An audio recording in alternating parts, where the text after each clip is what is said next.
Good morning, children. So today we will be starting with the chapter Environment and Sustainable Development. Okay, so since independence, India has launched a number of economic plans to attain economic development at a quicker pace. However, the economic development that we have achieved so far has come at a very high price, at the cost of environment quality. So liberalization, privatization and globalization have resulted in the development of the economy, but with the adverse consequences on our environment. So whatever has happened, that the economy has developed, we have now skyscraper buildings, then we have got so much of entertainment areas, we are doing outsourcing and so many things. Okay, we are doing trading activities. Okay, industries are coming up. So privatization, globalization and liberalization. So that is why all these have costed a huge impact on our environment, but with the adverse consequence on our environment. So we have to bear in mind the adverse consequences of the past development path on our environment and consciously choose the path of sustainable development.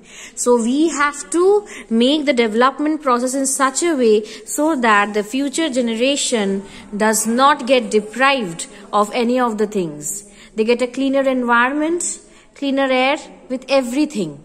Okay, so in this chapter we will discuss meaning, functions and role of environment, environmental challenges and steps and strategies to achieve sustainable development.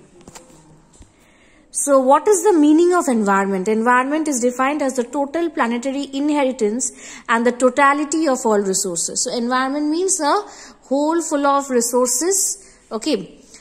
Now, environment is the sum total of external forces which surround us. It includes all the biotic and the abiotic factors. Biotic elements, we all know, like the living elements like birds, animals, plants, forests, fisheries. Abiotic means the non-living elements like air, water, land, etc. So, a combination of biotic and abiotic elements is our environment. Now, what are the functions of the environment? The environment performs 4 vital functions. Number 1, provides resources for production. Environment assimilates waste. Environment sustains life. It provides aesthetic services. So first of all, it is providing resources for production. So we have got renewable and non-renewable resources. Renewable resources are those which can be used without the possibility of the resource becoming depleted or exhausted, like trees, fishes, etc.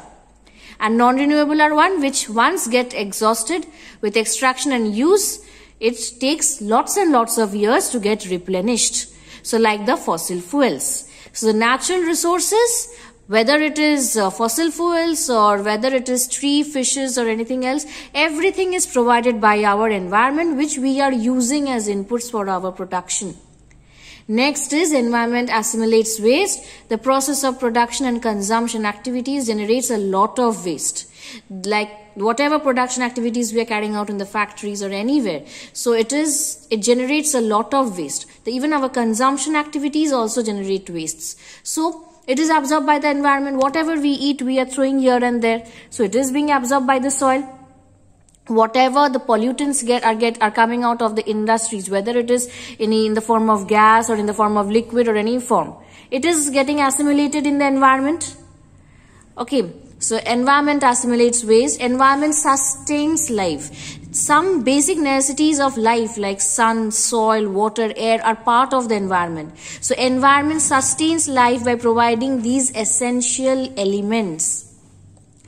It provides aesthetic services. It includes land, it includes forest, water bodies, rainfall, air, atmosphere. So people enjoy the scenic beauty. We go to the beautiful places. Why? Because we enjoy the scenic beauty of those areas, of the forest, of the mountains. Okay.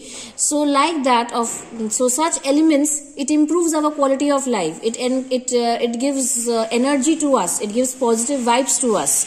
So we enjoy the scenic beauty. So it provides aesthetic services also. Now you can well see this table, the functions of the environment, that is providing resources, environment assimilates waste, environment sustains life and provides aesthetic services. Now, the environment is able to perform these functions without any interruption as long as demand on these functions is within its carrying capacity. So, environment is carrying out all these functions only why? Because it is within its capacity. Okay, within its carrying capacity. So, carrying capacity implies two things. Number one, resource extraction should remain below the rate of resource generation. Means how much you are extracting should be less than the rate of the resource generation. Why? Because if you extract more than it, then it cannot be regenerated. Generation of waste should remain within the absorption capacity of the environment. The waste generation should remain within the capacity of the environment, that yes, it can absorb. If it is beyond that, environment will give it back to us. Okay, so resource extraction and generation of waste should be within the capacity of the environment. If these two conditions are not fulfilled, then environment fails to perform the vital functions and it leads to environmental crisis. So two questions come here. What is carrying capacity of the environment and what do you mean by environmental crisis? Okay. Now we will be moving to the reasons for environmental crisis.